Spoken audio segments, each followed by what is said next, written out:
Harut Samuel Taylor Coleridge.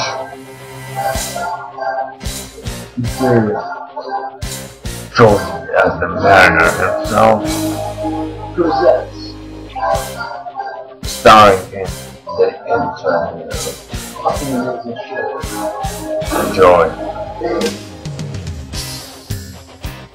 We were having an interview with our guest Samuel Taylor Coleridge, and I have a few questions for you. What is the significance of the hermit and the spirits of the rhyme of the ancient mariner? If you've read Rhyme of the Ancient Mariner, you will have noticed that in the title I've changed the spelling of rhyme into R-H-Y-M-E, which gives the poem a faraway and ancient feel, just as the language and syntax in the poem does. This helps to add the mystery and supernatural qualities of the narrator, the mariner himself, who traps his listeners in an unbreakable trance. The mariner thinks only of himself when he shoots the albatross, thus cursing the creation of God. It's only after he is able to bless the sea snakes that the albatross falls from his neck.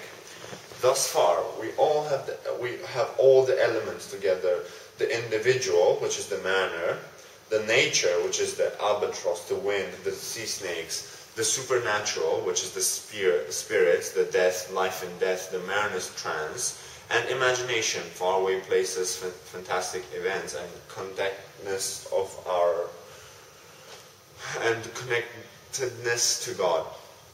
The spirits and the hermits, therefore, represent the connectedness to God. The spirits are the voices of beings unseen, maybe, perhaps, angels, I think, who discuss his crimes and the punishments of the mariner. The hermit is the one who prays, who comes out to the great sailor from other lands, and who recognizes the supernatural quality in the mariner upon his return. He essentially is the hometown proof that something odd and eccentric has happened to the mariner, thus underscoring in the supernatural element in the poem, as well as the connectedness to the God. That's all I have to say for this question. Thank you very much. For the next question, how does the rhyme of the ancient mariner portray the characteristics of the Romantic era? My poem, The Rhyme of the Ancient Mariner, exemplifies the Romantic period through the following. I shall give you some points. It creates exotic and imaginary alternatives to known society. It emphasizes the power of poetry, well, let's say by the mariner telling the story himself. The next point is it accented the power of the image, the albatross. And another point is that it accents the importance of emotion and of individual action. The poem happened in a symbolic dreamscape, one full of meaning. And also it incorporates Gothic and horror elements in it. Another period development. For example, like the Frankenstein. It uses relatively ordinary speech, a conscious choice on the part of the Romantic poets, and the language itself used in the poem indicates that it's a poem from the Romantic era. That's all I've got to say. Thank you very much. Alright, how do you see the ancient mariner in yourself? Well, while I was writing this, up until to the point that the ancient mariner realized his sins and understood the importance of nature, that's the part where I'm not seeing him in me. The part where he actually understands nature and the wrath of nature, that's the part where I see myself, because myself being a Unitarianist, I believe that God is in everything.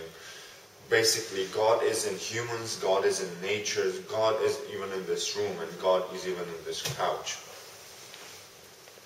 Basically, my ideology is that nature is everywhere, and nature is what creates us, and we are part of nature, so we should be respecting it. That's what the ancient mariner realized after being cursed, and now he has to tell the importance of nature to every single person he meets, and they will surely understand his pain and will acknowledge the significance of nature in our lives. That's all I've got to say. If anything else is interesting to you, I think you should pick it up from the poem itself. Thank you very much. That was a nice interview. Great, thank you. And now we're moving on. Ladies and gentlemen, and we're in the interview show again. We have the Ancient Mariner with us from the poem of Samuel Taylor Coleridge, and as you know, he's the main character there. We'd like to ask him some questions and get feedback from him. Okay, the first question that has been bothering everyone since the poem was written. Why did you kill the albatross? It was pure active impulse. Many people do unreasoned things to nature when they don't realize its beauty and sacred importance. In 2 words, I killed it for fun, just for the sake of it, you know. So that's just it? Yeah. Okay, let's move on to the next question. My next question would be, why hasn't the curse you've been living with died away yet? My curse cannot die.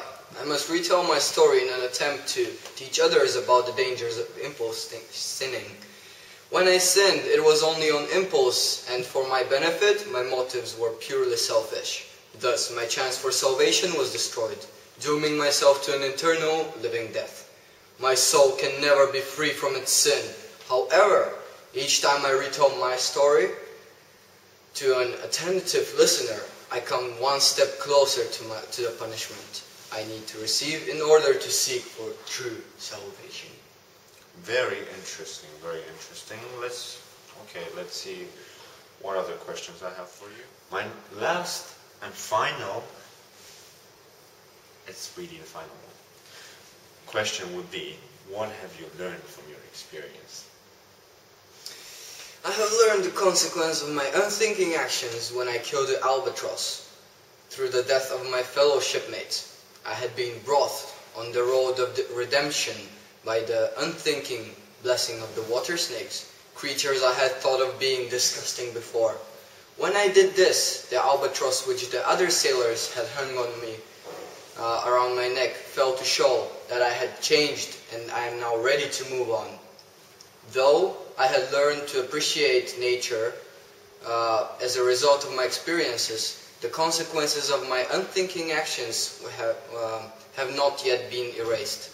Thus, I have been compelled to tell my story to people that I met and teach them to appreciate nature and respect everything that's given to us.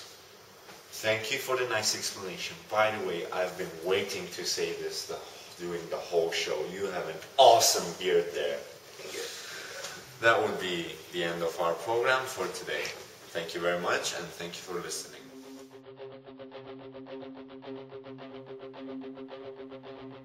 Hello, ladies and gentlemen. Again, we are in the middle of our show called The Interview. Right now, we're going to interview...